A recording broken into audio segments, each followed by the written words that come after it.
Hey y'all, it's Lonnie. I know it's been a minute, but Happy New Year. I took a whole 3 weeks of vacation leave, but if I'm being honest, I've been and still am on vacation. And I hear that the real New Year doesn't start until spring anyway, so I should mention that this topic was not intended to be my opener for 2025. It was actually supposed to be the closer for 24, but it's fitting because things just don't always go as planned. I'd like to start off by saying that I'm a very inquisitive person. I've always liked to know why. Growing up with Google, you have a quick question, you get a quick answer. It's not always that easy though. As someone who is so full of questions, sometimes I'm left with very few answers, which, as you can imagine, can be upsetting. Sometimes we try to ask the problem why, as if it caused itself, as if it could fix itself if it wanted to, or even just take some accountability.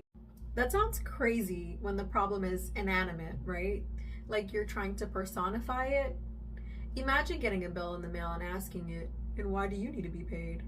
Hoping for an answer that, even if it could tell you why, is not going to pay the bill. Problems do not solve themselves.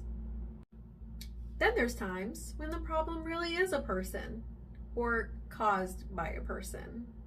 And you think that because they have the ability to speak, that they would use it. Maybe if you're living life on easy mode, when you ask someone why, they actually give you an explanation and a solution, but not everyone has that luxury. Now, if you're like me, you just go straight to the source. Why, God? Why? You might ask.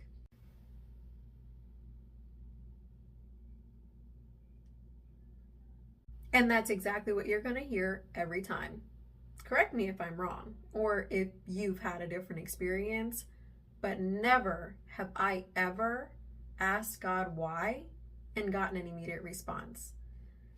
That's just not how it works. We are not entitled to an explanation, and our Creator does not need to explain itself. But one thing I know, and as a good friend of mine likes to say, is that it will make sense later. And I further that by saying that understanding why is a privilege that, if we're patient enough, will come with time.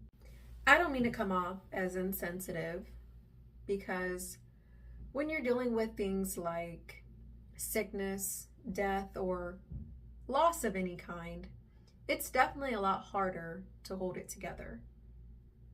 You can choose to be angry forever, or when the grief settles a bit, you can choose to seek peace and hope that closure will follow. I don't have too much to say on those matters, as they are more complex. But outside of those things, however dire we may feel our situations to be, it will make sense later. I'm talking the most insignificant moment after an egregious amount of time has passed. Suddenly, it all makes sense.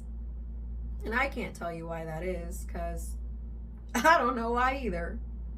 But I do have some speculations.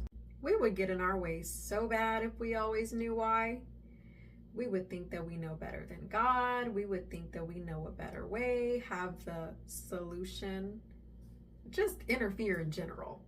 We may think we have all the pieces to the puzzle, but what we're not able to see is the supporting details that were meant to fall in place along the way to form the bigger picture. It's definitely easier said than done to just wait and see, but the quicker you stop worrying about why is the closer you get to understanding why. And the last thing is that you don't need to understand why in order to solve the problem. And some things are better off not known. God bless you.